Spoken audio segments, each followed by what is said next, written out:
चुनाव आयोग ने 7 जनवरी को दिल्ली विधानसभा चुनाव के लिए ऐलान कर दिया है। दिल्ली चुनाव में शीश महल, महंगी लाइफस्टाइल और पूर्वांचलियों का जो मुद्दा है वो सियासत को और गरमा रहा है। एक तरफ जहां पीएम मोदी ने अपनी चुनावी अभियान को तेज कर दिया, तो वहीं दूसरी तरफ अरविंद केजरीवाल ने चुनावी रेवड़ियों के सहारे सुर्खियों में बने रहने की कोशिश की है, वोटर्स को लुभाने की कोशिश की है।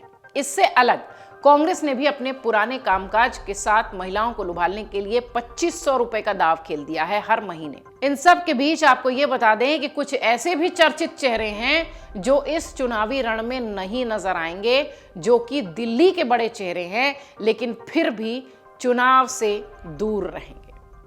सबसे पहला नाम इस फहरिस्त में है राघव चड्ढा का। आम आदमी पार्टी में युवा चेहरा है, दिल्ली के दंगल में इस बार नहीं नजर आएंगे। 2020 में राघव चड्ढा दिल्ली के राजेंद्र नगर सीट से चुनाव लड़कर सदन पहुंचे थे। 2 साल बाद विधायकी छोड़ दी थी चड्ढा ने और राज्यसभा के लिए चुन लिए गए थे। राज्यसभा में एक बार देखिए तो आम आदमी पार्टी के टॉप लीडर्स में जो है राघव चड्ढा दिखाई पड़ते हैं। इस बार वो चुनावी मैदान में नहीं दिखेंगे, तब जबकि उन्होंने अपनी सियासत ही दिल्ली से शुरू की थी। राघव चड्ढा की राजेंद्र नगर सीट पर आम आदमी पार्टी ने दुर्गेश पाठक को टिकट दिया है। अन्ना आंदोलन से जुड़े हुए हैं दुर्गेश पाठक। 2022 में उपचुनाव में पाठक यहां से जीत दर्ज कर चुके हैं। राजेंद्र नगर सीट एक वक्त में बीजेपी का गढ़ थी, लेकिन अब ये आम आदमी पार्टी की झोली में है। इस फहरिस्त का अगला नाम है रामनिवास गोयल। विधानसभा स्पीकर रहे रामनिवास गोयल ने चुनावी राजनीति से ब्रेक ले लिया है, दूरी बना ली है। विधानसभा चुनाव से पहले स्वास्थ्य और उम्र का हवाला देते हुए गोयल ने अपने से चुनाव लड़ने का इनकार किया था। 77 साल के गोयल 1993 में पहली बार विधायक चुने गए थे। 15, 20, 2015 हो, 2020 हो, हर बार वो विधानसभा के लिए स्पीकर चुने गए। शाहदरा सीट से वो विधायक चुने जाते रहे हैं।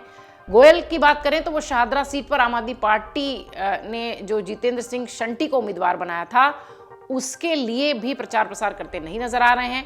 2013 से वो लगातार जीतते रहे थे, लेकिन अब फिलहाल उन्होंने ब्रेक की बात कही है। दिल्ली में वो बड़े चेहरे जो कि अक्सर सुर्खियों में थे और हमेशा से दिल्ली की राजनीति के साथ थे, लेकिन इस चुनाव में नहीं नजर आएंगे, उसमें नरेश बालियान भी एक नाम है। नरेश बालियान जेल में बंद हैं, उनकी पत्नी को टिकट मिला है। बालियान पर रंगदारी जैसे गंभीर आरोप थे, उन पर मकोका के तहत भी केस दर्ज है। कोर्ट से जमानत न मिलने की वजह से बालियान जेल से रिहा नहीं हो पाए हैं। आम आदमी पार्टी ने बालियान की जगह उनकी पत्नी को उत्तम नगर से टिकट दिया है। आम आदमी पार्टी को उत्तम नगर सीट पर नरेश की पत्नी पूजा के जरिए सिंपैथी वोट मिलने की उम्मीद थी, शायद इसलिए उन्होंने दिया था। उत्तम नगर सीट से नरेश बालियान ने 2015 में पहली बार जीत दर्ज की थी। फिलहाल वो जेल में हैं और इस वक्त दिल्ली की सियासत में कहीं नजर नहीं आएंगे। मतीन अहमद, चौधरी मतीन अहमद और शोएब इकबाल दिल्ली की सियासत के बड़े चेहरे हैं और दोनों इस बार अपनी विरासत अपने बेटे को सौंप चुके हैं। मटिया महल सीट से विधायक रह चुके शोएब इकबाल ने अपनी जगह इस बार बेटे आले मोहम्मद को टिकट दिलवाया है। मटिया महल से आले पिता की जगह पर उम्मीदवार बने हैं।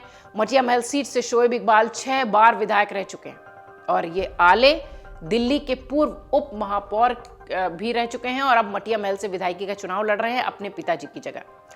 इसी तरह चौधरी मतीन अहमद की बात करें तो अपने बेटे जुबैर को उन्होंने सियासी विरासत सौंपी है। सीलमपुर सीट से मतीन के बेटे जुबैर आम आदमी पार्टी के उम्मीदवार हैं।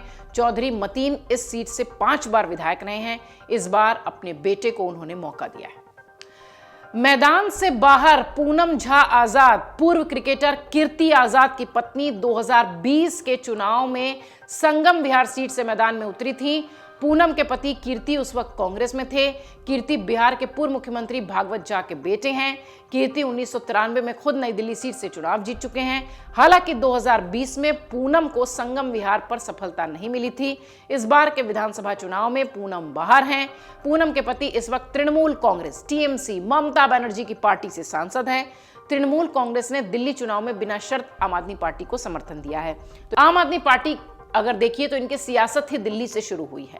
दिल्ली की सियासत के ये वो बड़े नाम थे जो कि आम आदमी पार्टी से शुरुआत से जुड़े हुए थे, लेकिन ताजुब की बात यह है कि इस चुनाव में उन सब ने दूरी बना ली है। इस चुनाव में ये लोग दिल्ली की सियासत में, राजनीति में, दिल्ली चुनाव में कहीं भी नजर नहीं आएंगे। अमर उजाला जीवांजलि के सारथी की मदद लें और महाकुंभ में स्नान जरूर करें।